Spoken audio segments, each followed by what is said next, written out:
Great morning sa inyo mga langga. Kung saan man kayo naroroon, sana ay nasa mabuting kalagayan tayong lahat. And for today's video, meron tayong dumating na mga deliveries from Coca-Cola, yung ating tinapay, and then yung ating mga langga, ayan no, Ginebra San Miguel, ayan. So yun na nga, kumuha nga tayo ng 10 Coke na swakto, 2 lemon, 5 Sprite, at saka 5 din na Royal na orange.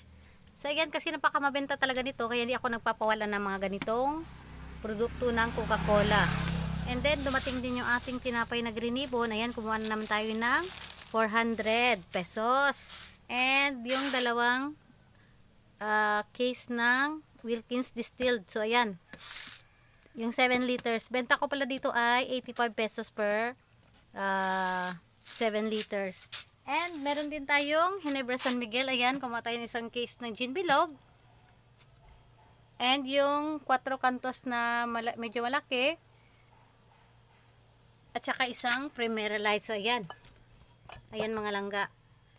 Half case din na Primera. At saka yung gin na 4 kantos. Kasi yan mga langga, hindi naman sila masyadong fast moving. May naghahanap nga lang. Pero at least meron tayong mai-provide kung sakaling may maghanap. And then ito yung pinaka fast moving natin. Kumuha tayo dito ng isa kasi meron pa tayong isang box na isa doon. Hello mga langga, good evening. So ngayon ay Sunday. Kahit Sunday meron tayong delivery. So ayun na nga, kumuha tayo ng 2 container ng mantika. Dapat meron pa akong isang ahente kaso lang hindi sila dumating kasi nga may piyesta sa kanila. So ayan, itong kay Demary lang ang dumating na delivery natin, 2 container yan. So isang sako naman na ay yung 920 pala ito ng per container nila mga langga. So 2 yan. And then itong isang sako ng asukal. Yan, kumuha tayo ng 50 kilos. So ang ating binayaran naman dyan ay 3,540. So ayan.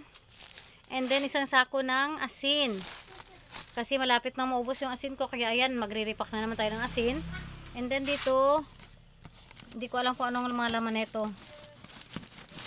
Dinagdag ko na lang ito kasi nga hindi ko alam kung marami pa ako dyan sa looban or konti na lang. So pero hindi ko kasi na-check bago ako nag-order kasi nga wala ako dito sa bahay. Basta ito lang naalala ko na konti lang kinuha natin para at least kung konti lang nandyan, meron tayong pang buffer. So ayan na nga, kumuha ko nito ng The Chef kasi ito yung pinakamabili dito sa amin. And then yung bintahan ko naman nito ay 30, ang capital naman nito ay 28. So ayan, kumuha tayo nito ng 10. And then yung 10 din na maliliit, ito yung iba. Ito yung capital naman nito dito is 15. So binebenta naman natin siya ng 17. And then dito 750, binebenta ko naman siya ng 10 pesos. So hindi ko alam kung meron ako miswa dito. O wala tayong mga miswa mga langga. Ayan, pero alam ko nag-order ako ng miswa. Kaso wala tayong miswa. So ayan na yung muna yung ating pinadeliver. The Chef lang yung pinakamabenta dito sa amin. Meron din ibang mga brand kaso hindi sila masyarap katulad nitong The Chef. The Chef talaga, kahit na minsan pag wala akong ginagawa habang nag-aantay ako ng customer, yung pamatay oras na sa hapon, ayan, ito yung ginagawa kong kutkutin. Ano siya kasi malutong at saka masarap talaga yung lasa. Hindi pa pala nakapag-subscribe, please like and subscribe, Mama Next Vlog. So ito guys, ang ating bentahan na ay yung isang sako ng asin natin is 690 and binebenta ko siya ng 25 per kilo.